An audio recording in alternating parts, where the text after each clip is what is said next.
Chinese by blood, Filipino by heart. Hashtag Dugong Chino, Pusong Pinoy is brought to you by Federation of Filipino-Chinese Chambers of Commerce and Industry. Owishi Oh Wow. Dash Cargo, propelling possibilities. BA Securities, your trading partner in Asia Pacific. AgriPro Premier Nutrition Inc. Peak Sports Philippines. Nation Paper Products and Printing Corporation. Chua Bangtang. Jimmy C. Aningo. I get to live out all the values and principles that my family has inculcated in me that brought me to where I am today, where I get to wear the sash of the Philippines and now welcome people into the Philippines to show them this time around who Chinese Filipinos are, how we are here in the Philippines. I'm very confident that we could pull off this amazing show. This is actually best to have the Filipino and Chinese culture coexist.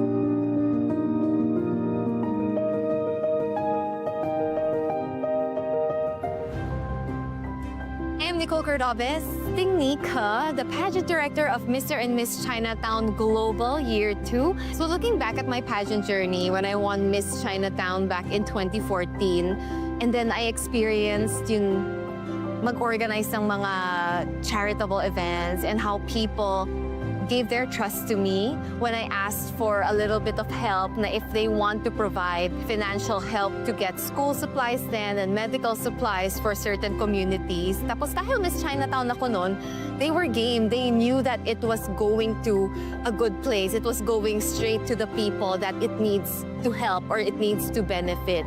So sabi ko, kung itong platform pa lang na it's within our Chinoy community, may nagagawa na ako with this crown, what more if I go for a national pageant, which is Binibining Pilipinas, the biggest stage for national pageants here in the Philippines. So that's when I decided na, you know what, I want to be a beauty queen. If I could switch bodies with somebody for one day, it would probably be our current president, because I would like to know how he handled every decision he ever made. It must have been so hard. So I signed up for Binibining Pilipinas when pinilit ako na ama ko back in 2014 to join Miss Chinatown. This time, it was my decision alone to join Binibini. I wanted to really redefine and give a greater purpose to what it means to be a beauty queen, what it means to wear a crown, and kung ano yung gravity ng title na dinadala ko. I really wanted to wear the sash that says Philippines and show the world kung ano ba ang pusong Pilipina. And I remember back in 2016 for the national costume competition, I wore my Chinoy roots, like the representation of my Chinoy heritage, by wearing this Filipiniana by Maktumang. Tapos parang Chinese vase porcelain siya. So I think that was a very memorable moment as well. And I was so proud to be able to share that part of myself on the national stage and tell people that I am proud to be Chinoy. And I think that is one of the things about me that makes me unique. I want to do good, and also I want to be a host. I want to become the TV and events host that parang small dream pa lang siya in my heart back then. I didn't ever expect that it will be this big. In such a way na before I even was offered to host Binibining Pilipinas, I won first runner-up for Miss Grand International back in 2016, and then they saw that I love to talk. So that was when they offered me, kahit na ako yung first runner-up and not the winner, they offered me to be the host, along with Sian Lim, who is also one of kilalang Binibining Pilipinas host din. So it felt like, grabe, nakaka-proud talaga na we have the Philippines in the global stage. Miss Grand International 2017 then was set in Phu Quoc, Vietnam. So I was like, wow, may international hosting ako. I was really so happy that time. And then after that, after my stint there, I was also very active on It's Showtime as the Miss Q&A Jurado. So I felt like that platform gave me credibility naman in terms of speaking.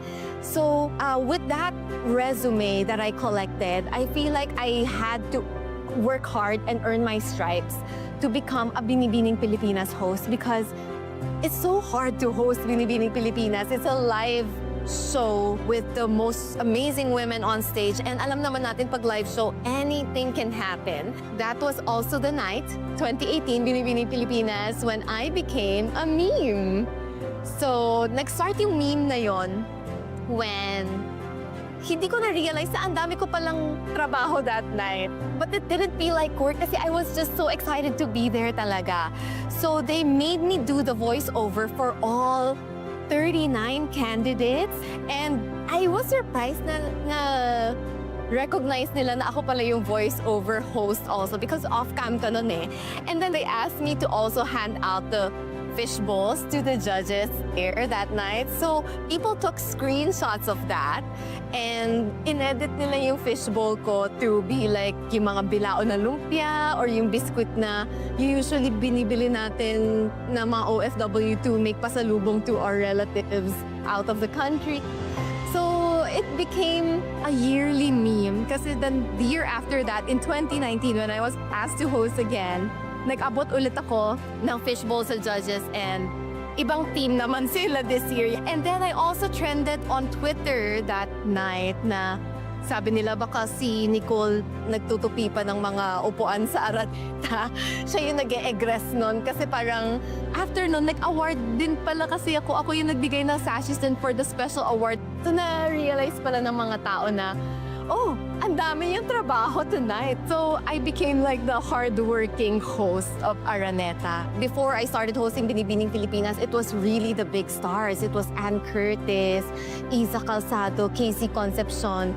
So, the fact that they asked me to become a satellite host in 2018, feeling ko sobrang laking privilege ko na yun na okay, every moment sisimutin ko talaga. I'm gonna let it simmer. I'm gonna remember everything I say, everything I do. I'm gonna try to memorize the script. So, I'm so glad that I held those moments so close to my heart.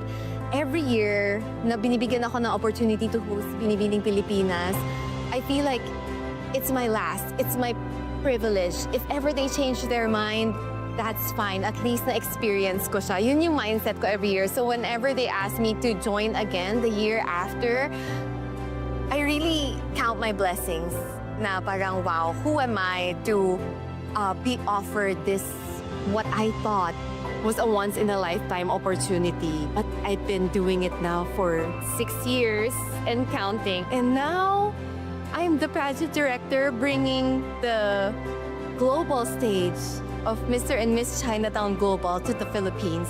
And I never thought in my life talaga na darating tayo sa puntong to. Like, it's something that little old me wouldn't have even dared to dream of. All those times I was given those opportunities talaga, I just felt so happy and blessed.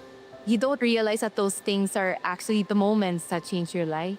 Chinese by blood, Filipino by heart. Hashtag Dugong Chino Pusong Pinoy is brought to you by Federation of Filipino-Chinese Chambers of Commerce and Industry, Dash Cargo, Propelling Possibilities, AgriPro Premier Nutrition Inc., Nation Paper Products and Printing Corporation, BA Securities, your trading partner in Asia Pacific, Peak Sports Philippines, Chua Bang Tang, Jimmy C., Aningo, Cosmopolitan Memorial Chapels and Crematory, Ursao, Dermisay Incorporated, Philflex Wires and Cables, Japan Parts Trading Center, Evergreen Cereals, Tanyan Key Foundation, East Ocean Palace Restaurant, Tiger Lim Events, GB Shoes, Versailles Palace Alabang Events Place, Mass by Green EPH, Water Care, Ford Tractor Philippines,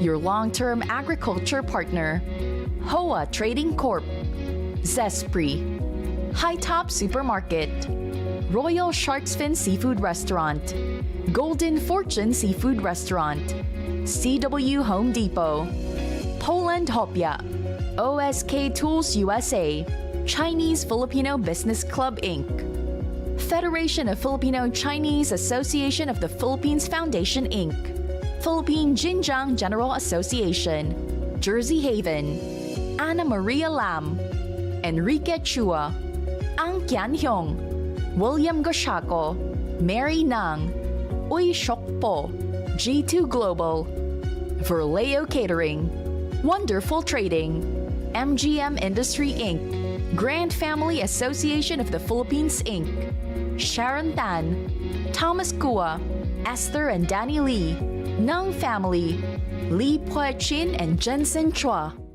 Anong anghang choice mo? Sarap! Anghang! Spicy at sweet and extra hot. Oishi prawn crackers. Choose your anghang.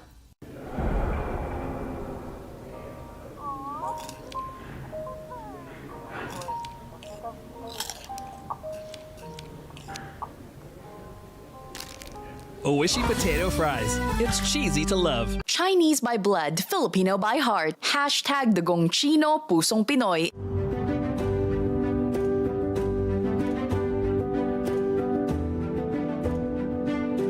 So Mr. and Miss Chinatown Global is very unique because we get to celebrate our culture, our Chinese culture.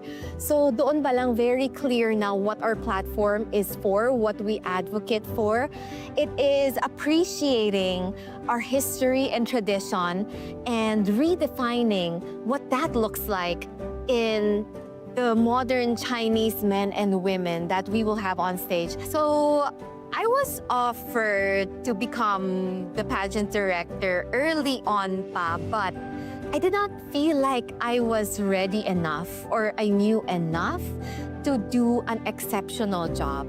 And siguro coming from the perspective din na ang tatlong pageant din yung nasalihan ko throughout my life, and as a candidate who goes through the motions of pageantry itself, ang daming mong wish list din na what could we do better? How could we have been in a better position?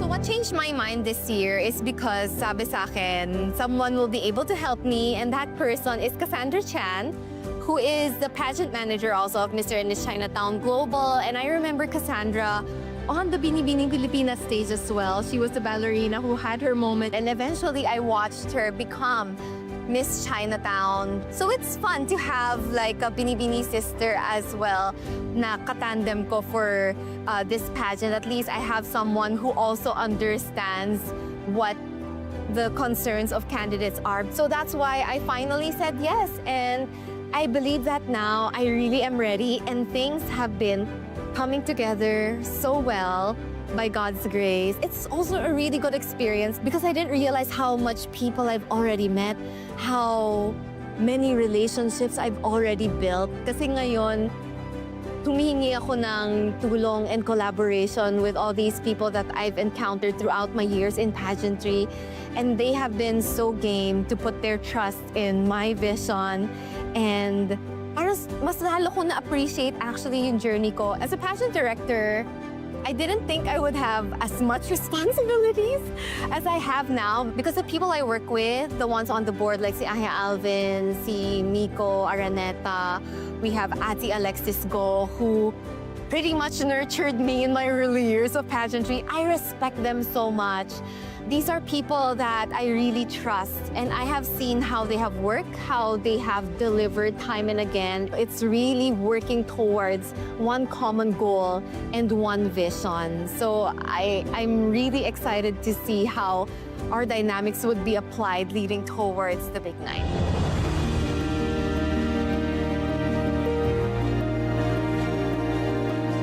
So last year we had candidates from Australia, from Malaysia, Singapore, USA, and this year we are adding more countries. This year we have new countries coming in from as far as French Polynesia, Belgium, UK.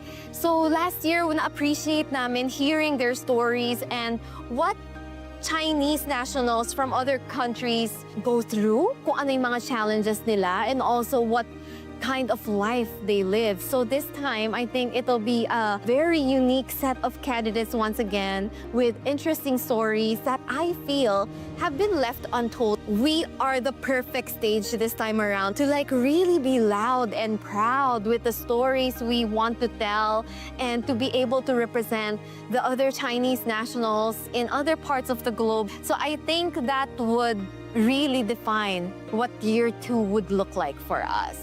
And of course, we have a bigger and grander production this year. So I cannot wait for that to unfold as the big stage on Winners Night. We are also going really hard on social media. We really want to connect with people. We cannot wait to produce content that will really spark dialogue among the Chinese nationals all over the world and makakapag-share tayo ng stories sa isa't isa. People will see us. They will hear us. So the candidates could really expect that we would give the full Philippine pageant powerhouse treatment. We'll still honor the Chinese culture and traditions, but also we would give a really good mix of the colorfulness, the loudness of Philippine pageantry. Ngayon, yung challenge ko na lang talaga sa sarili ko is, how do I make this the best pageant we can produce right now?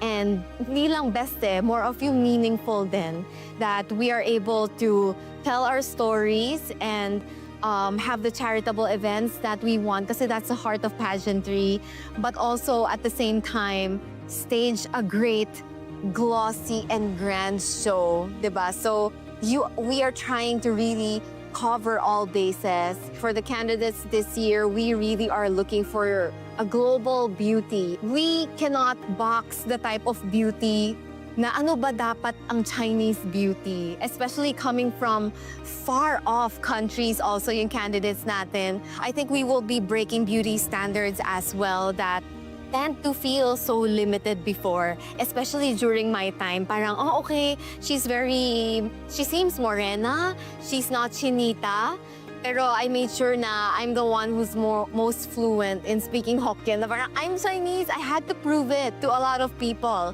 Pero this time around, we are so open to that global beauty standard na rin. Second one is global ambassadors. They need to be eloquent. They need to be able to really articulate what being Chinese means to them, why traditions have extra sentiment for them, yung mga stories nila, importante yon. And then lastly, global inspiration. That's why as the pageant director, I'm really pushing na may charitable organizations kaming isusupport, because we need to give a bigger meaning to the platform. And that in itself is really the heart of pageantry. Now we get to give back. Yung beauty namin, pang-catch lang yan ng attention.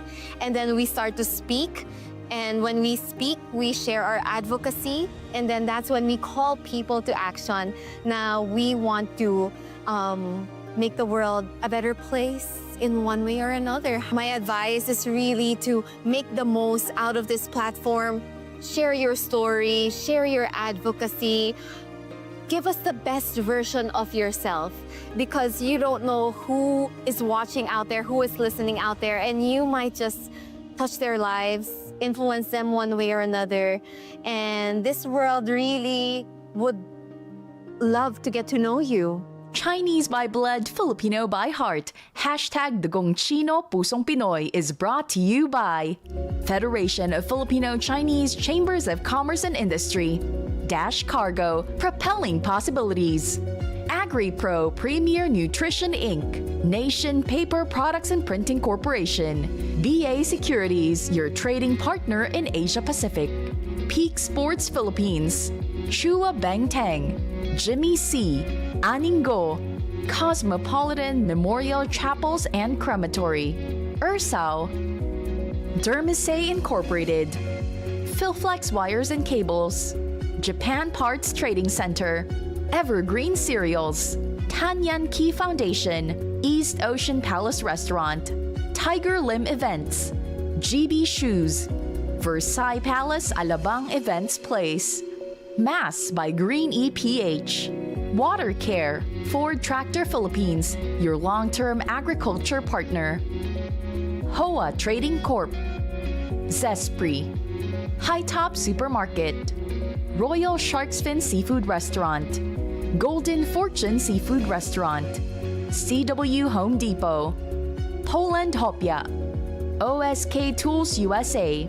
Chinese-Filipino Business Club Inc. Federation of Filipino-Chinese Association of the Philippines Foundation Inc. Philippine Jinjiang General Association. Jersey Haven. Ana Maria Lam. Enrique Chua. Ang Kian Hyung. William Goshako. Mary Nang. Uy Shokpo. Petromax Enterprise. Yalex Shirt. Vecco Paper. Filipino-Chinese Trencho Association Inc. Federation of Filipino-Chinese Alumni Association Inc. Albert Ko. Leonard D. Lim Gyokyan. Teresita and Edison Tung.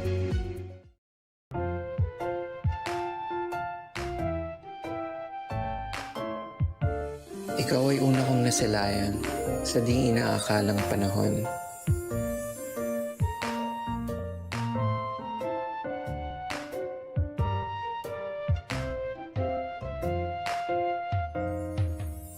Lumapit ng biglaan, para bang di nagkataon.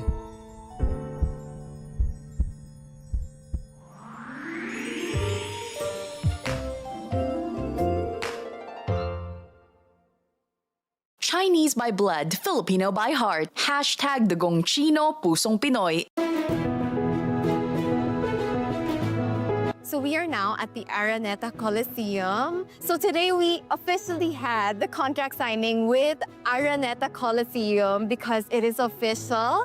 We are going to stage Mr. and Miss Chinatown Global Year 2 here. I'm Irene Jose, trustee and member of the Executive Committee of the Binibining Pilipinas Charities Inc. of the Araneta Group. Smart Araneta Coliseum is the iconic and sought-after venue here in the Philippines. Since its opening in 1960s, this has become the premier destination of the world-class concerts. We have the Taylor Swift before, Mariah Carey, and also the PBA, the UAP, the NCAA.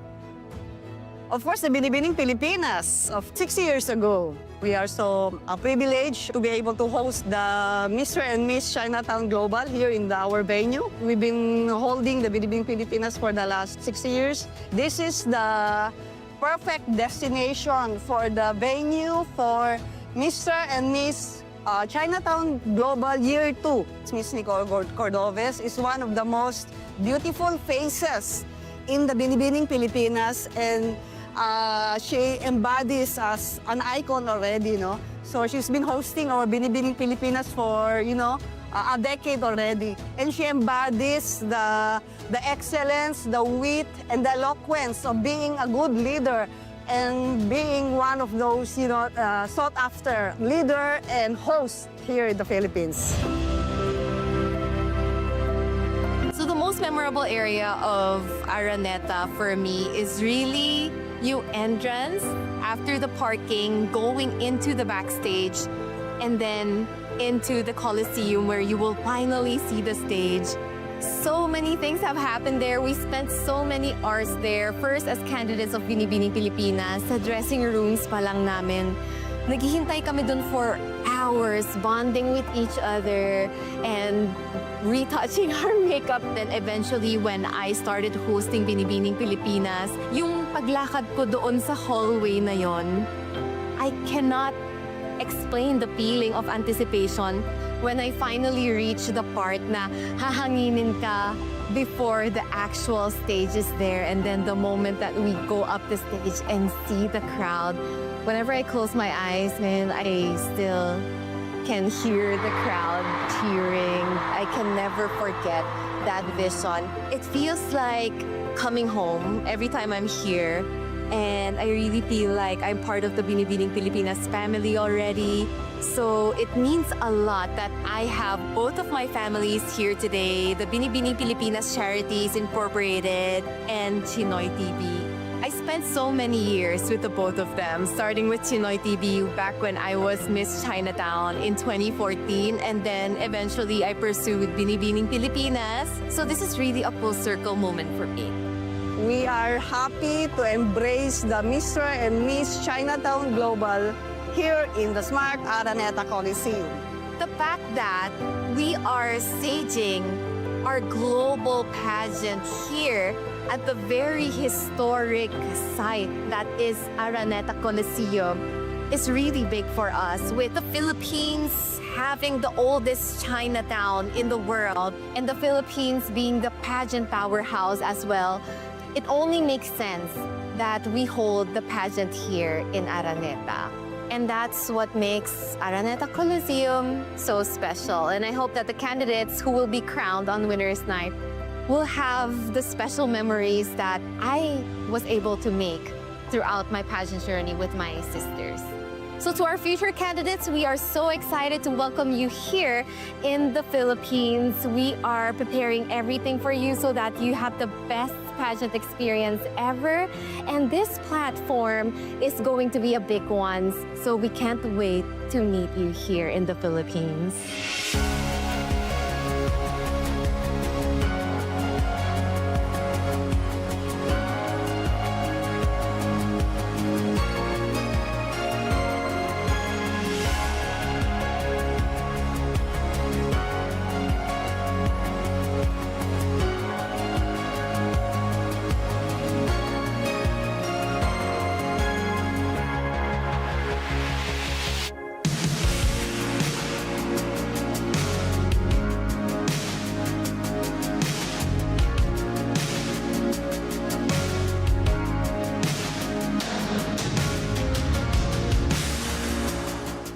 Chinese by blood, Filipino by heart. Hashtag Dugong Chino Pusong Pinoy was brought to you by Federation of Filipino-Chinese Chambers of Commerce and Industry. Owishi Oh Wow. Dash Cargo, propelling possibilities. BA Securities, your trading partner in Asia Pacific. AgriPro Premier Nutrition Inc. Peak Sports Philippines. Nation Paper Products and Printing Corporation. Chua Bangtang, Jimmy C, Aningo,